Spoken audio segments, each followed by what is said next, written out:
एक गरीब किसान की दुख भरी कहानी। एक बड़ा ही धनवान आदमी एक गांव में रहता था।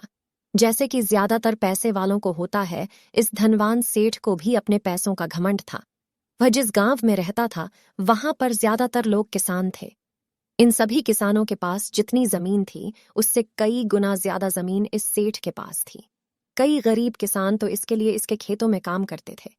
इसी गांव में मोहन नाम का एक बड़ा ही मेहनती और सच्चा किसान रहा करता था।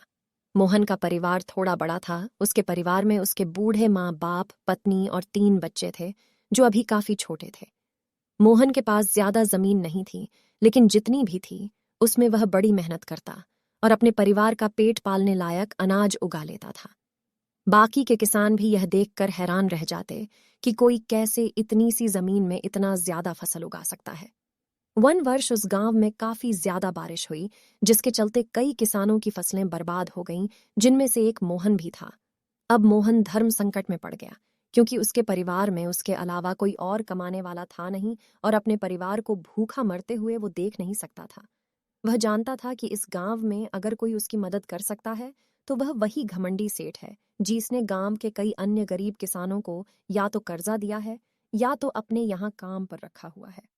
हाथ पर हाथ धरे बैठे रहने के बजाय उसने इस सेठ के पास जाने का फैसला किया और एक दिन उनके पास पहुंच गया।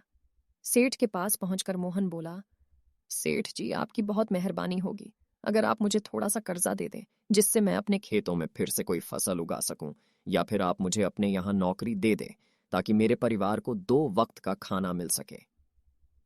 घमंडी सेठ को उसकी इन बातों से कोई मतलब था नहीं, लेकिन गांव के सारे लोगों की तरह वह भी यह जानता था कि मोहन कितना मेहनती है और वह जिस भी खेत में काम करेगा वहां वह 2 गुनी फसल उगा सकता है।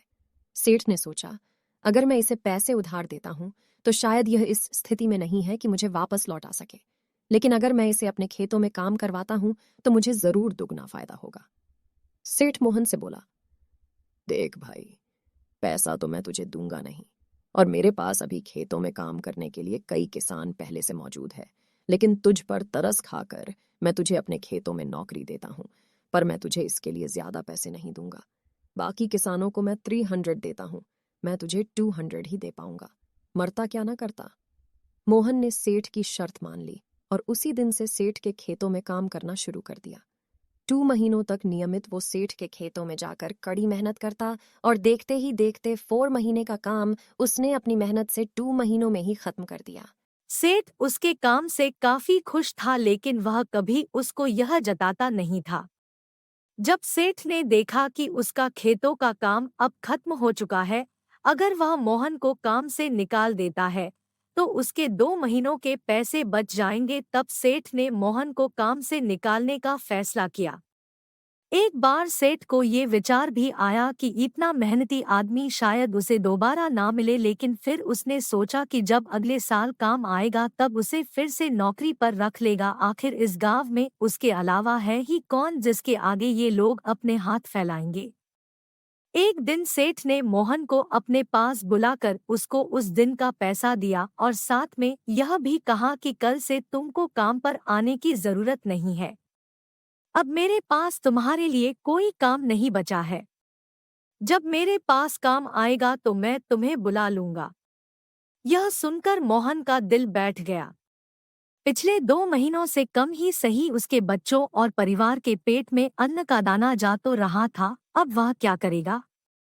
यही सोचकर उसकी आंखों से आंसू निकल आए।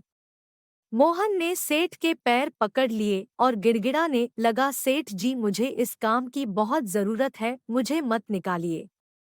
अपने मतलब से मतलब रखने वाला सेठ टस से मस ना हुआ। उसने खरी-खोटी सुनाकर मोहन को वहां से चलता कर दिया और मन ही मन 2 महीनों की तनख्वाह बचने से खुश होने लगा। अगले दिन जब सेठ सवेरे उठा और अपने आंगन में आया तो उसने देखा कि मोहन उसके आंगन में बैठा है। सेठ ने उसको पास बुलाकर पूछा कि क्या हुआ, तुम क्यों यहाँ पर बैठे हो? मोहन बोला, सेठ जी, मुझे वापस काम पर रख लीजिए। आप जानते ही हैं मेरी आर्थिक परिस्थिति कैसी है, थोड़ी दया कीजिए। लेकिन सेठ ने उसकी एक न सुनी और फिर एक बार उसे बुरा भला कहकर वहां से जाने के लिए कहा। बेचारा मोहन अपना सिर नीचे झुका के वहां से चला गया।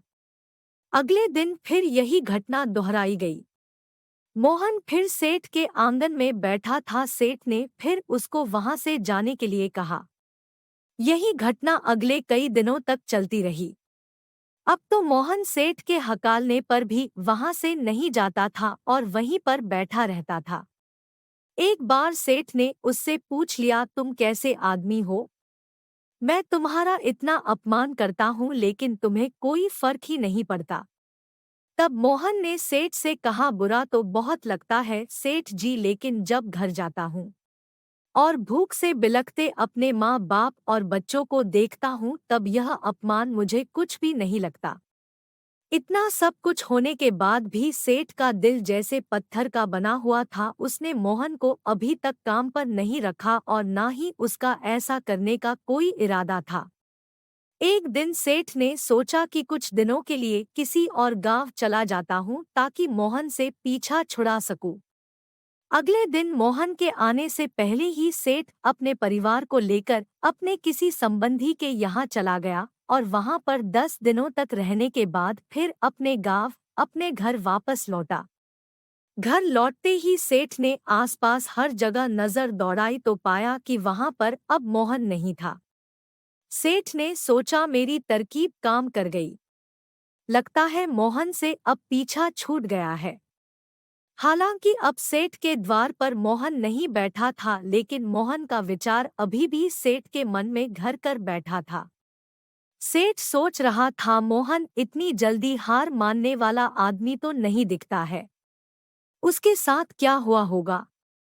क्या उसे कहीं कोई और काम मिल गया होगा या फिर और कुछ? इन विचारों ने सेठ को बेचैन कर दिया और आखिरकार सेठ को मोहन की खबर लेने के लिए गांव में जाना पड़ा। सेठ को मोहन का पता नहीं मालूम था, इसलिए अड़ोस पड़ोस के अन्य किसानों से पूछने पर पता चला कि मोहन घायल हो चुका है और अपने घर पर आराम कर रहा है। सेठ ने जब उसके घायल होने का कारण लोगों से पूछा तो सेठ को पता चला कि जब सेठ अपना घर छोड़कर किसी और गांव में गया था तब बंद घर देखकर कुछ चोर उसके यहाँ चोरी करने आए थे, जिनको रोकने की कोशिश करते हुए हाथापाई में मोहन चोटिल हो गया था। यह सब जानने के बाद सेठ का पत्थर का दिल भी अब मोम की तरह पिघल गया। सेठ को अपने किए पर पछतावा होने लगा। सेठ ने अपने आप को याद दिलाया कि कैसे उसने एक शरीफ और सच्चे आदमी को ज्यादा काम करवा कर भी उसको पूरा पैसा नहीं दिया और जिसको गले से लगाना चाहिए था उसे ठोकर मार कर भगाता रहा। सेठ मोहन का घर का पता पूछकर उसके घर पहुंचा तो देखा कि मोहन की घर की हालत बहुत खराब है। उसका परिवार भूख से बेहाल है और वह खुद अपने हाथ पैर पर चोट के साथ एक खाट में पड़ा हुआ है। यह दृश्य देखकर सेठ की आंखों से आंसू बह निकले। सेठ ने मोहन के पास जाकर उससे सच्चे दिल से माफी मांगी। उसको उसकी मेहनत के पैसे दिए, उसका इलाज करवाया और उसको हमेशा के लिए अपने यहाँ काम पर रख लिया। दोस्तों, इस खूबसूरत कहानी से हमें कई पाठ सीखने के लिए मिलते हैं।